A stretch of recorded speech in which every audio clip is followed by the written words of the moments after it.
नमस्कार, स्वागत है आपका भीम न्यूज इंडिया में। आप देख रहे हैं भीम न्यूज इंडिया। मैं हूं आपका दोस्त विनय कुमार सिंघल। कोटा में आत्मनिर्भर भारत संकल्प अभियान की शुरुआत में आज लोकसभा अध्यक्ष ओम बिरला ने एक कार्यक्रम को संबोधित करते हुए क्या कुछ कहा, देखिए हमारे साथी संवाददाता बनवारी सागर की रिपोर्ट।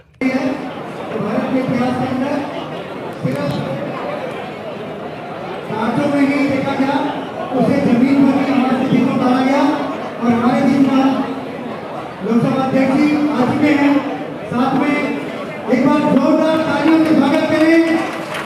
ओम बिरला जिंदाबाद, जिंदाबाद, जिंदाबाद। ओम बिरला जिंदाबाद, भारत माता की जय के साथ मैं अपने साथी मोटी वहाँ लेगी ना कुर्सी, देख मोटी जाना वहाँ लेगी, वो कुर्सी मोटी कुर्सी वहाँ लेगी, वो देखिए।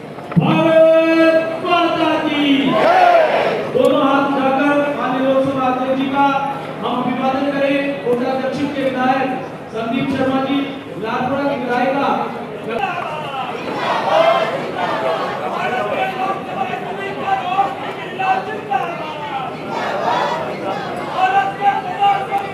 सीधे हाथ की तरफ घोषणा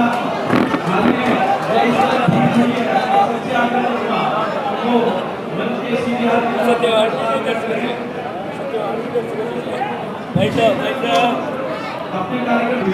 यहाँ पर लिखा है कि अपने बल पर उड़ता है, अब इतनी जान पैरों में है, बदले दौर का ये भारत अब दुनिया की नजरों में है। मोदी जी के बल पर अब भारत की शेरों सी गर्राहट है, भारत माँ के दुनिया में छा जाने की आहट है। भारत माता की। माननीय लोकसभा अध्यक्ष जी।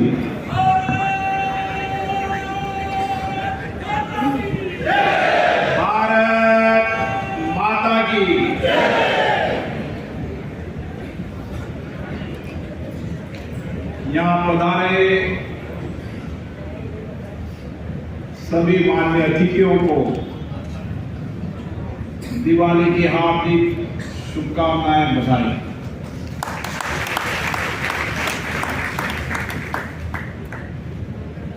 दिवाली का ये पर्व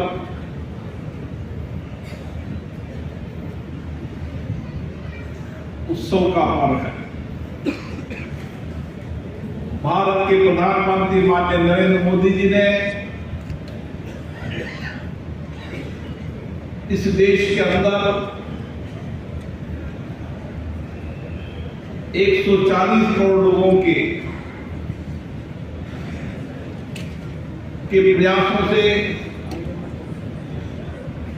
ये भारत आत्मनिर्भर बने। हम सब लोग अपने जीवन में स्वदेशी अपनाएं, स्वदेशी का उत्पादन करें और ये संकल्प, ये विचार देश के हर व्यक्ति का संकल्प हो। जब हमारी सामूहिक शक्ति होगी, सामूहिक प्रयास होगा, तो भारत का सामर्थ्य भी बहुत है और भारत के नौजवानों की बौद्धिक क्षमता, नया सोच, नया चिंतन, नया इनोवेशन, कितनी बड़ी ताकत है कि हम आत्मनिर्भर भी बनेंगे और दुनिया के अंदर भारत के प्रोडक्ट को, भारत के उत्पादन को बेचने में सक्षम भी होंगे। लेकिन सबसे पहले हमें हमारे जीवन के अंदर स्वदेशी को अपनाना चाहिए। हमारा प्रयास होना चाहिए, संकल्प होना चाहिए कि हम स्वदेशी को अपनाएं। इस धरती पे बने हुए हमारे मजदूर, हमारे श्रमिक के पसीनों से उत्पादित वस्तुओं को उपयोग में ले, ये एक जन आंदोलन बनना चाहिए। जब आजादी का आंदोलन अंतिम पड़ाव पे था, तब महात्मा गांधी जी ने स्वदेशी का अभियान किया। आज दुनिया जब प्रतिस्पर्धा के युग के अंदर है और प्रतिस्पर्धा के युग के अंदर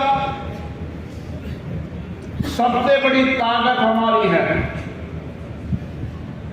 सबसे बड़ी जनसंख्या हमारी है, कौशल कुशलता हमारी है, नौजवान की जनसंख्या ताकत हमारे पास है। तो उस समय हमें और कड़ी मेहनत कर और कठिन परिश्रम कर भारत को आत्मनिर्भर भी बनाना है और भारत को विकसित भी बनाना है। और ये विचार हर व्यक्ति के कार्य योजना में होना चाहिए। ये काम, ये व्यवहार हर व्यक्ति की जीवन की कार्य संस्कृति में होना चाहिए। मुझे आशा है जब भी भारत के नौजवानों ने, भारत के किसानों ने, भारत के मजदूरों ने, भारत के व्यापारियों ने, भारत के बुद्धिजीवियों ने, विचारों ने, चिंतकों ने जब भी देश के अंदर आगाज किया उस समय भारत का परिवर्तन का दौर आया और आज समय यही है कि भारत के अंदर परिवर्तन का दौर भी होना चाहिए और हम सबके प्रयासों से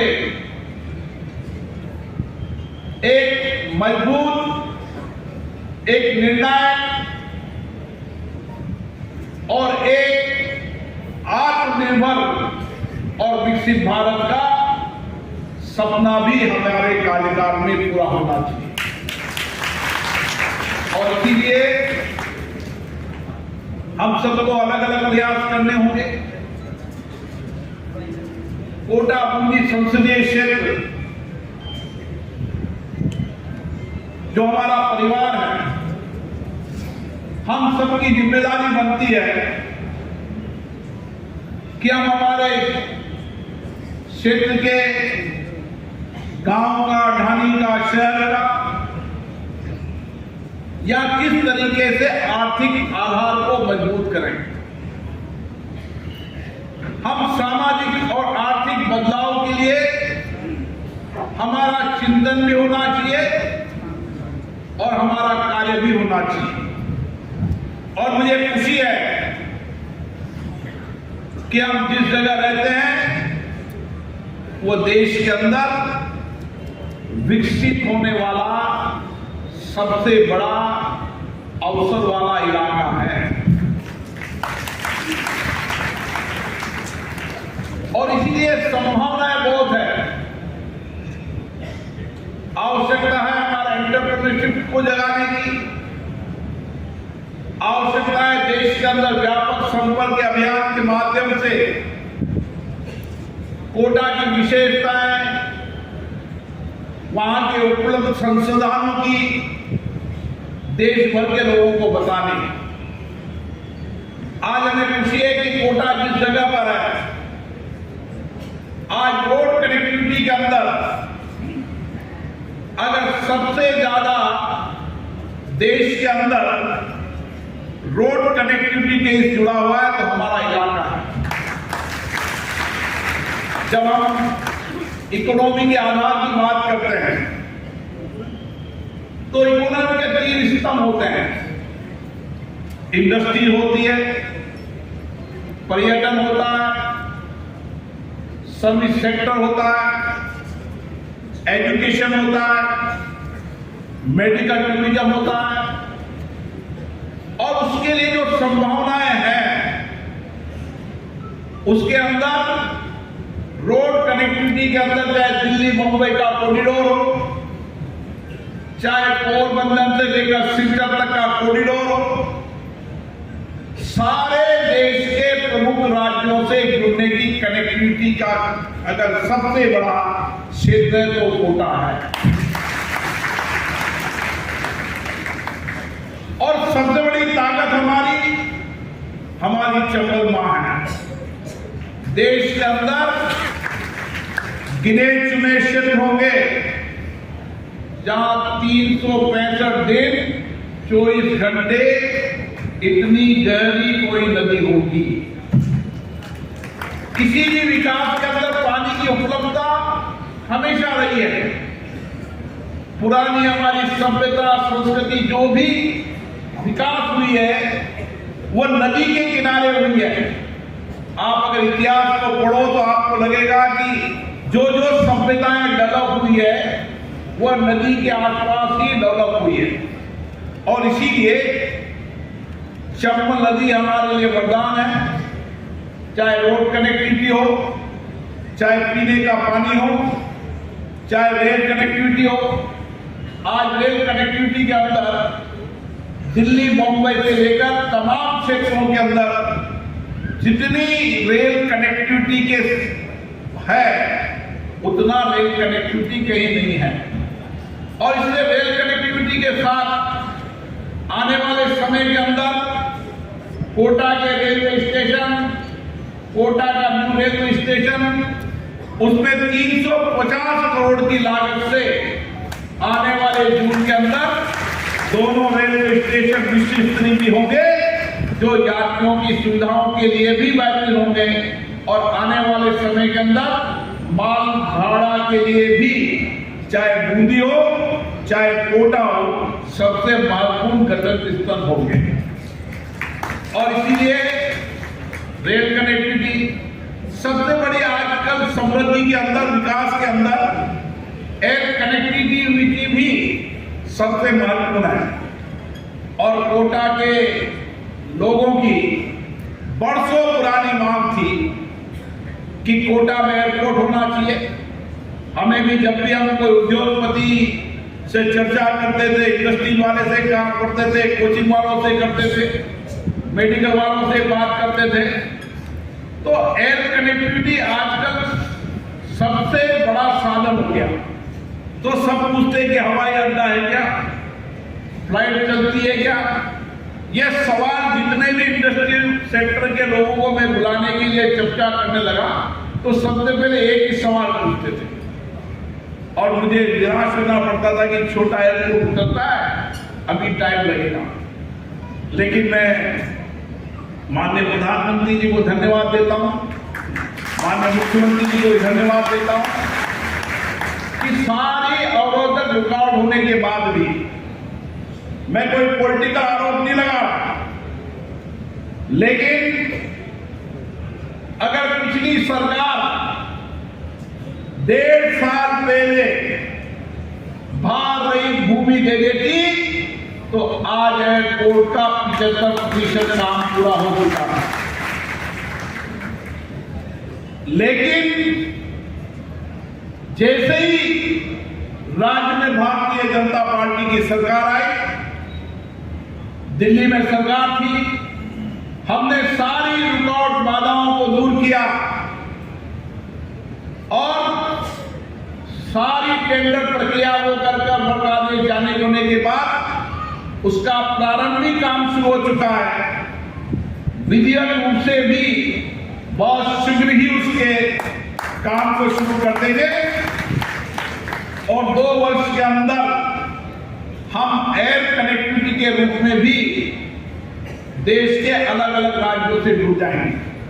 मुझे जितने भी इंडिगो से लेकर जितने भी ऑपरेटर हैं उनको भी कोटा से बहुत बड़ी संभावनाएं लग रही है। और मैं आपको आज बता रहा हूं कि एयर कनेक्टिविटी से हमारे इंडस्ट्रीज के, हमारे पर्यटन के, हमारे मेडिकल के, हमारे एजुकेशन के क्षेत्र को नई ऊंचाई मिलेगी, नई रफ्तार मिलेगी। क्योंकि हमें आज पर्यटन के क्षेत्र के अंदर हम कह सकते हैं कि देश के अंदर पर्यटकों को, देशी विदेशी पर्यटकों को आकर्षित करने की अगर सबसे बड़ा स्थान है तो हाड़ौती क्षेत्र है। जब एयर कनेक्टिविटी हो जाएगी तो अगर सवाई माधोपुर के रणथंभौर में भी किसी को जाना होगा तो उसके लिए कोटा का एयरपोर्ट सबसे नजदीक पड़ेगा। आने वाले समय के अंदर हमारा मुकुंदा नेशनल पार्क, हमारा रामगढ़ नेशनल पार्क, वहां पर अभी 5 बाघ हैं। आने वाले समय के अंदर महाराष्ट्र और मध्य प्रदेश से इसी दिसंबर के अंदर और टाइगर आने के बाद हमारा ये क्षेत्र भी सबसे विकसित होगा। मैं आप लोगों से आग्रह करता हूं कि आप चाहे मुकंदरा का हो, चाहे रामगढ़ का हो, उस जंगल को आप देखो, वहां टाइगर भी है, चीते भी हैं, पैंथर भी है, भालू भी है और ऐसे ऐसे पक्षी हैं जो आपको कभी देखने को नहीं मिलेंगे। इसीलिए हमें हमारे इलाके की अगर मार्केटिंग करनी है तो हम सब लोग परिवार से रामगढ़ और मुकंदरा के अंदर और रामगढ़ के साथ हमारा बूंदी और कोटा के अभ्यारण्य के अंदर जरूर जाए। मुझे याद है कुछ तकलीफ होती है दूर जाने के लिए, और इसीलिए आने वाले समय के अंदर 6 महीने में दौलतपुरा से भी इसका रास्ता खोल देंगे तो आने योजना के बाद लोगों को आवागमन की सुविधा हो जाएगी। और इसलिए पर्यटन की संभावनाओं को देखते हुए जो भी पर्यटक स्थल है, चाहे हमारा गरुड़ महादेव हो, चाहे किशोर सागर तालाब हो, चंबल रिवर फ्रंट हो, हमारे जितने भी पर्यटन स्थल हैं, हमारे चंबल गार्डन हो, भिंडिया कुंड हो, सिटी पार्क हो, आने वाले समय के अंदर जितने भी पर्यटन स्थल हैं, चाहे संविधान पार्क होगा तो देश का सबसे बड़ा संविधान पार्क भारत का कोटा में होगा। हमारे संदीप शर्मा जी हमेशा वैदिक रूप से पंडित जी मंत्र करते रहते, उन्होंने कहा कि हमारा भी पार्क होना चाहिए, तो वह भी पार्क बनेगा। भगवान परशुराम जी की मूर्ति भी वहां लगेगी। ऋषि मुनियों के सानिध्य तपस्या का संदेश सबके जीवन के अंदर परिवर्तन लाए, वो संदेश भी वहां लगेगा। और हमारे जो भाई हैं जो कुछ न कुछ शारीरिक रूप से कमजोर है और उसके लिए भी आने वाले समय में पार्क बनेगा, वो शायद नागपुर के बाद कोटा में दूसरा पार्क बनेगा, जहां पर उनके सारे एक्सरसाइज के लेकर उन सब के जीवन के अंदर लिखना पढ़ने से लेकर जो भी आवश्यकता होगी वो भी 20 करोड़ का पार्क बनेगा। इसलिए ये हम दृष्टिकोण इसलिए दे रहे हैं कि हमारे पास रोड कनेक्टिविटी है, एयर कनेक्टिविटी है, रेल कनेक्टिविटी है, पानी है, बिजली है, हमारे पास कोई कमी नहीं। आने वाले समय के अंदर इंडस्ट्री क्षेत्र के विस्तार को लेकर चाहे स्टोन पार्क हो,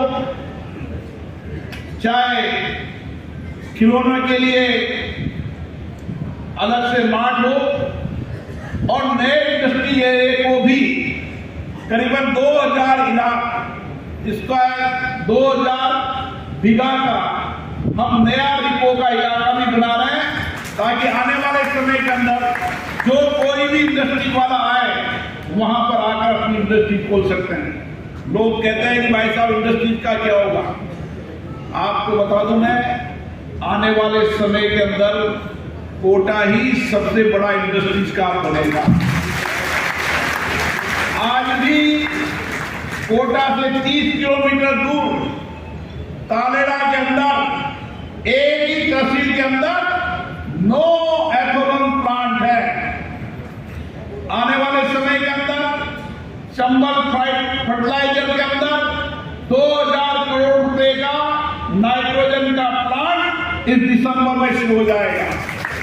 चंबल फर्टिलाइजर के अंदर ही एक फर्टिलाइजर का प्लांट, मुझे आशा है आने वाले समय के अंदर कोटा में जितना भी फर्टिलाइजर का उत्पादन होता है उससे दुगना उत्पादन इसी कोटा की धरती पर होगा। आने वाले समय के अंदर डिफेंस सेक्टर के अंदर भी हमारे श्री राम रेंज के अंदर डिफेंस सेक्टर के उन चीजों को जो देश की रक्षा के लिए आवश्यक है उसका उत्पादन भी यहाँ पर होने वाला है। हमारे यहाँ बहुत संभावना है, लेकिन हमें और प्रयास करना है। हमें इंडस्ट्री सेक्टर में प्रयास करना है। पर्यटन के क्षेत्र में हमारे अशोक माहेश्वरी जी बैठे हैं, कल्पना देवी जी के बेटे महाराज कुमार जयदीप जी हैं। दिल्ली के अंदर इन्होंने देश भर के टूरिस्ट ट्रेवल एजेंटों को बुलाया और हमने उनको पार्लियामेंट में बुलाया, उनको चर्चा की और कोटा का हमने एक झलक दिखाई कि कोटा बूंदी के अंदर पर्यटन की कितनी बड़ी संभावना है। आने वाले समय के अंदर जनवरी के अंदर देश और दुनिया का बड़ा ट्रेवल्स यहाँ आएगा, ताकि आने वाले समय में देशी विदेशी पर्यटकों को हम और आकर्षित कर सकें। ऐसे में छोटे छोटे प्रयास करने पड़ेंगे। हमारे छोटे छोटे प्रयासों से हम इंडस्ट्री सेक्टर के अंदर, पर्यटन क्षेत्र के अंदर, और मैं आज कह रहा हूं आने वाले समय के अंदर ये कोटा मेडिकल का सबसे बड़ा होगा। और इसके लिए जहां पर सरकारी मेडिकल की सुविधाएं पूरी होगी, तमाम सुपर स्पेशलिस्ट सेवाएं एक छत के नीचे यहां मिलेगी। जो देश के किसी भी कोने में होगी वो हमारे सरकारी अस्पताल के अंदर भी होगी, और निजी रूप से भी 200 करोड़ की लागत से एक निजी संस्थान CSR के अंदर देश का सबसे बढ़िया और सुपर स्पेशलिस्ट कैंसर हॉस्पिटल भी कोटा में खुलेगा। आने वाले समय के अंदर और मेडिकल कॉलेज के लिए जमीन आवंटन हो चुकी है। मेडिकल कॉलेज हो, कैंसर हॉस्पिटल हो और सुपर स्पेशलिस्ट सेवाओं का आने वाले समय के अंदर बच्चों के निःशुल्क इलाज के लिए, जो बच्चा बचपन से ही जिसके दिल में छेद होता है और उसका ऑपरेशन करने के लिए धन नहीं होता, तो ऐसे लोग मिल जाते हैं। बेंगलोर के एक संत महाराज आए, उन्होंने कहा कि मैं इतनी बड़ी यूनिवर्सिटी चलाता हूँ, मेरे इतने हॉस्पिटल चलाता हूँ, मेरे इतने चलाता हूँ, तो मैंने महाराज जी एक कोटा में भी दान दे दो। तो उन्होंने कहा कि मैं दान तो दे दूंगा, लेकिन मैं निःशुल्क हॉस्पिटल चलाऊंगा, निःशुल्क चला दो। तो निःशुल्क हॉस्पिटल भी सभी बच्चों के, मैं आपसे आह्वान करना चाहता हूं, आपके आस पड़ोस में जहां भी आप देखो, अगर बच्चे के दिल में छेद हो और धन का अभाव हो, तो उसका इलाज अभी दिल्ली में निःशुल्क होगा और आने वाले 3 साल बाद हम कोटा के अंदर निःशुल्क करेंगे। हमारा लक्ष्य है कि दूर दराज के गांव में बैठा व्यक्ति भी स्वस्थ रहे, और इसीलिए स्वास्थ्य और शिक्षा प्राथमिकता होती है। रोड कनेक्टिविटी विकास के द्वार खोलती है, और इसीलिए जहां हाईवे की रोड कनेक्टिविटी है, हर गांव के अंदर भी 1000 करोड़ रुपए से सारी रोड कनेक्टिविटी को बेहतर करने का काम कर रहे हैं। ये इलाका कृषि उत्पादन का सबसे बड़ा इलाका है। हमने जब यहाँ चुनाव लड़ा था, लोगों से कहा था हर खेत में पानी और हर घर में नल। आज मैं विश्वास के साथ कह रहा हूं, जो इलाका अभी तक असंचित था, आने वाले 3 साल में चाहे ARCT हो, चाहे अन्य योजना हो, 100% कोटा बूंदी संसदीय क्षेत्र को हम चिंतित करेंगे। आने वाले समय के अंदर 100% घरों पर नल लगाकर हर घर नल, जो माननीय प्रधानमंत्री जी ने 15 अगस्त के आह्वान किया था, उसको करने का काम करेंगे। हमारा लक्ष्य जहां इंफ्रास्ट्रक्चर के साथ लोगों को आम सुविधाएं देने का काम है, वहां पर इकोनॉमी की ग्रोथ पर भी हमारा विशेष ध्यान है, क्योंकि इकोनॉमी की ग्रोथ होगी जब ही आत्मनिर्भर भारत बनेगा। और इसलिए मुझे खुशी है, हमारी महिलाएं स्वदेशी उत्पादन भी कर रही है और स्वदेशी खरीद भी है।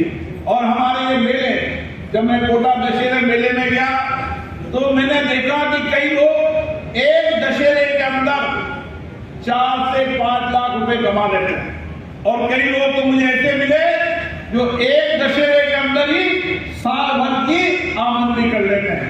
एक व्यक्ति अगर छोटा आदमी काम करने जाता है तो 15 से 20 हजार रुपए तक का मिलती है।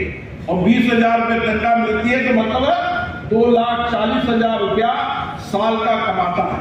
और एक मेले में वो दुकान लगा के मैंने जब पूछा तो एक मेले के अंदर वो 4 से 5 लाख रुपए कमा लेता है। ये आत्मनिर्भर, ये स्वदेशी है, ये हमारे मेले की ताकत है। एक चाय वाला मुझे मिला जो पाली से आया था, जो चाय बेचता था 18,000 रुपए की रोज गल्ला करता था, 10,000 रुपए रोज कमाता था। एक मेले के अंदर ही 4.5 लाख रुपए कमा ले जाता है। केवल 3 मेले करता है, एक पुष्कर का मेला करता है, एक कोटा का मेला करता है और पूरे साल भर का खर्चा निकाल देता है। इसलिए आमदनी करने वाला, कमाने वाला व्यक्ति तो कुछ भी कर लेता है, छोटा मोटा वो पापड़ बेच लेता है, तो मेले के अंदर कुछ चीज बेच लेता है, लेकिन वो 4-5 लाख रुपए एक मेले से कमा लेता है। इसलिए मेले भी स्वदेशी होने चाहिए। इसलिए आने वाले समय में हमारे महिलाओं को उसकी मार्केटिंग मिले। इसलिए देश के जितने भी बड़े प्लेटफॉर्म हैं, उन प्लेटफॉर्म पर हमारी महिलाओं का स्वदेशी का बनाया उत्पादन निःशुल्क मार्केटिंग वो करेंगे, उनसे कोई चार्ज नहीं लेंगे, ताकि देश और दुनिया में यहाँ का बनाया उत्पादन कर सके। मैं आपको विश्वास दिलाता हूँ, मेरे घर के पास एक महिला रहती है जो कोटा डोरिया की दुनिया के अंदर साड़ी बेचकर 1 वर्ष के अंदर 2 करोड़ रुपया कमाती। कितना? 2 करोड़ ऑनलाइन। आप देखें कि लोग ऑनलाइन किस तरीके से कोटा डोरिया की पहल दुनिया के अंदर है। आप चले जाए सेंट स्टोन, कोटा स्टोन।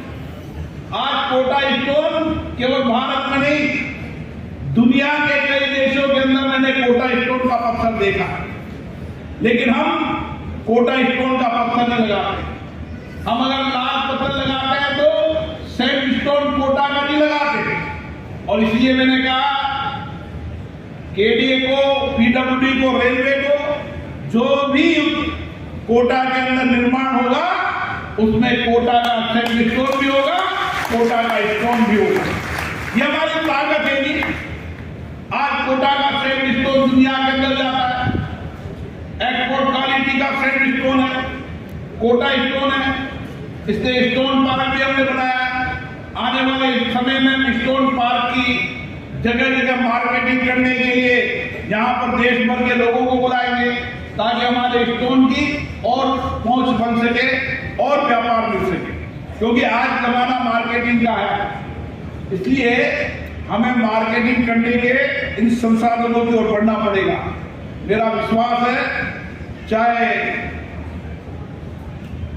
पर्यटन का क्षेत्र हो, चाहे हेल्थ का क्षेत्र हो, चाहे इंडस्ट्री का क्षेत्र हो, एजुकेशन के रूप में भी हम जहां पर बैठे हुए एलएन का कैंपस है, इस एलएन की पहचान दुनिया के अंदर है। मैंने दुनिया के देश के जितने भी कोचिंग वालों सबसे चर्चा की है।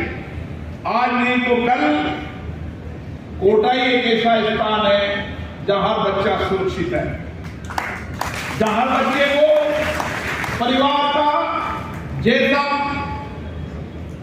व्यवहार मिलता है, परिवार की तरह हम पालते हैं। और इसीलिए आने वाले समय के अंदर कुछ लोगों ने जानबूझकर योजनाबद्ध तरीके से कोटा को बदनाम करने का प्रयास किया, लेकिन मैं खुले मन से कहता हूं कि कोटा में जो बच्चा आता है हमारा बेटा और बेटी है। उसको अच्छे संस्कार, अच्छे विचार, अच्छी शिक्षा मिले, यह हम सबका कर्तव्य बनता है। इसलिए हमारा और प्रयास होगा कि हम देश और दुनिया के बड़े विश्वविद्यालय और मेडिकल कॉलेज और संस्थान यहाँ पर लाए, ताकि एजुकेशन हब के रूप में जो हमारी पहचान है, उस पहचान को आगे बढ़ाने का काम करें। आप सोचते हैं जब मैं पार्लियामेंट में बैठता हूँ तो बैठने के बाद सब जगह चिंतन करता है। इंडस्ट्री सेक्टरों के लिए भी बात करते हैं, पर्यटन के लिए भी बात करते हैं, मेडिकल के लिए भी बात करते हैं। ये अशोक माइसी जी बैठे, हमेशा पार्लियामेंट में जो कोई भी आता है सबका अपना अपना संसदीय क्षेत्र होता है। मानो कोई मंत्री होगा तो उसको अपना संसदीय क्षेत्र बनेगा। मैं यहाँ पैदा हुआ हूँ, जो कुछ भी दिया है कोटा की धरती में दिया है, सामाजिक राजनीतिक जीवन यहाँ गुजारा है, सब कुछ यही रहना है। इसलिए हर कठिन परिश्रम हमेशा किस तरीके से कोटा का विकास हो सके, कोटा का आर्थिक सामाजिक सब तरीके से हम कैसे आगे बढ़ा सकते हैं, इसके लिए चिंतन भी करते हैं और लगातार प्रयास भी करते हैं। आप निश्चित रहिए 3 साल बाद इस कोटा के अंदर चाहे एजुकेशन के सेक्टर में, चाहे मेडिकल के सेक्टर में, चाहे पर्यटन के सेक्टर में, चाहे इंडस्ट्री के सेक्टर के अंदर, चारों सेक्टर के अंदर हम नए कीर्तिमान हासिल कर एक आर्थिक बाजार अवसर करेंगे और लोगों के रोजगार के अवसर सृजन करने का एक बेहतरीन काम करेंगे। हमारा प्रयास यही है कि आत्मनिर्भर भी और स्वदेशी भी हो। इसीलिए फरवरी के अंदर फिर डिफेंस का एक्सपो लगाएंगे ताकि हमारे छोटे लघु एमएसएमई सेक्टर में काम करने वाले लोग यहाँ पर उनसे प्रेरणा लेकर डिफेंस के सेक्टर के आइटम बनाने का काम करें। आने वाले समय में एग्रो बेस जितने भी देश और दुनिया के अंदर जो बेहतरीन काम कर रहे हैं उन सबको कोटा बुलाएंगे ताकि हम नई तकनीकी की खेती कर सकें। कोटा के अंदर जितना पानी बिजली है देश और दुनिया के अंदर नहीं है। इसी पशुपालन को लेकर हमारी महिलाओं ने उजाला योजना के तहत यहाँ पर पशुपालक बनकर 1 लाख लीटर दूध उत्पादन कर 10 से 25 हजार रुपया कमाने का काम हमारी महिला पशुपालक ने किया। आने वाले समय में इस हमारे डेयरी सेक्टर को भी बहुत बड़ी संभावना है। जितना पानी घास जितनी संभावना है कोटा में उतनी कई संभावना नहीं है। इसलिए हमें दिशा और दृष्टिकोण के ऊपर काम करना चाहिए। इसीलिए आने वाले समय के अंदर मदर डेयरी भी यहाँ प्लांट लगाएगी और मदर डेयरी यहाँ की जो सब्जियां हैं उसको प्रोसेस कर दिल्ली और मुंबई का मार्केट में भेजने का काम करेगी ताकि हमारे किसान आत्मनिर्भर हो सके, हमारे किसान के सब्जी के उचित दाम मिल सके। इस दृष्टिकोण से भी काम किया है और अगले साल मदर डेयरी का प्रोसेस प्लांट भी यहाँ पर शुरू हो जाएगा, चाहे डेयरी का भी होगा और सब्जियों का प्रोसेस प्लांट भी होगा। इस तरीके से हमारी कोशिश है कि तमाम इलाके के अंदर, आज मैं कह सकता हूं कि हमारे एमएलए साहब बैठे, कई कॉलोनी ऐसी है जहां पीने का पानी नहीं है। आने वाले समय के अंदर 350 करोड़ रुपए की लागत से शहर के हर इलाके के अंदर जहां चंबल किनारे रहकर भी लोग प्यासे थे उनके घर तक नल पहुंचाने का काम करेंगे।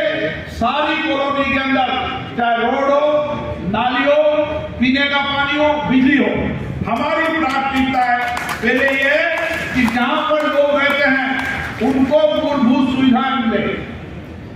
उन मूलभूत सुविधाओं के बाद अगर धन बचता है उसके बाद विकास के पैसे को रंग रोगन में लगाएंगे।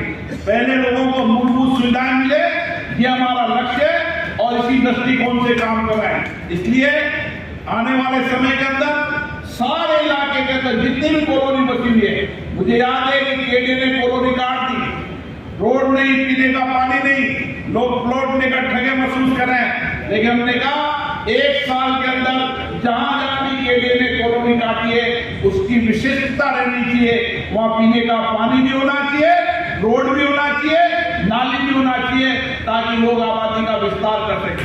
कोटा क्योंकि आबादी के विस्तार की संभावना है। आज दूर दराज के गांव से आने वाला हर व्यक्ति अपने बेटे बेटियों को कोटा पढ़ाता है और इसलिए बेटे बेटियों को कोटा पढ़ाता है, उसका सपना होता है मेरा अपना घर बनना चाहिए। और इसीलिए 10,000 मकान, पहले चरण में 10,000 मकान सस्ती दर पर, जिसमें 2.5 लाख रुपया प्रधानमंत्री आवास का मिलेगा ताकि 2.5 लाख रुपया और मिलाकर उसको मकान का सपना पूरा हो सके। उस दृष्टिकोण से भी काम कर रहे हैं। गरीबी फुटपाथ पर रहता है, कच्ची बस्ती में रहता है। हमारा लक्ष्य है कि 3 साल के अंदर कोई भी व्यक्ति स्लम के अंदर कच्ची बस्ती में नहीं रहेगा। कोटा को हम कच्ची बस्ती मुक्त शहर बनाएंगे और उसके घर में पक्की छत होगी। ये हमारा संकल्प है। और इस दिशा की ओर काम कर रहे हैं। मेरा आप लोगों से इतना आह्वान है, हम सबके अपने अपने दूर दराज तक संबंध है। हमारी कोशिश एक ही होना चाहिए कि हम किस तरीके से कोटा के अंदर इंडस्ट्री, पर्यटन, मेडिकल, एजुकेशन के अंदर हमें भी एंटरप्रेन्योरशिप करना चाहिए। जो भी आवश्यकता होगी, चाहे राज्य के अंदर चाहे केंद्र के अंदर, हमें सारी संभावनाओं पर काम करना है। इस कोटा बूंदी संसदीय क्षेत्र को हर क्षेत्र में सबसे आगे बढ़ाना है। सफाई के मामले में, स्वच्छता के मामले हो तो कोटा सबसे आगे है। मुझे दुख होता है, हम अपने जीवन में अगर स्वच्छता नहीं रखेंगे तो हम दूसरे से स्वच्छ रखने नहीं करेंगे। इसलिए अपने जीवन के अंदर प्रयास करें कि मेरे प्रयासों से गंदगी नहीं होना चाहिए। अभी कार्यक्रम में मैं देखता हूँ, कोई कार्यक्रम होता है, आदमी पानी पीता है, आइसक्रीम देखता हूँ, मैं जूस में देखता हूँ, जब निकलता हूँ तो पीछे कचरा ही कचरा मुझे नजर आता है। क्यों नहीं हम हमारे जीवन के व्यवहार आचरण को फॉलो करते? क्यों नहीं कोई लोग इंदौर स्वच्छ है, क्यों नहीं कोटा स्वच्छ रहे, क्यों नहीं हो? हम हर किलोमीटर के अंदर भारत के हर प्रदेश से प्रतिस्पर्धा करने का सामर्थ्य हमने है। ये शहर संवेदना का शहर है। ये शहर आप देख रहे थे भीम न्यूज़ इंडिया। यदि आपको हमारे द्वारा दिखाई गई खबरें पसंद है तो प्लीज़ हमारे चैनल को यूट्यूब पर सब्सक्राइब कीजिए, लाइक कीजिए, शेयर कीजिए, कमेंट्स कीजिए। भीम न्यूज़ इंडिया के फेसबुक पेज, टेलीग्राम, एक्स यानी ट्विटर पर भी आप संपर्क कर सकते हैं। बने रहिए हमारे साथ, देखते रहिए आपका अपना चैनल भीम न्यूज़ इंडिया। आपका बहुत बहुत धन्यवाद।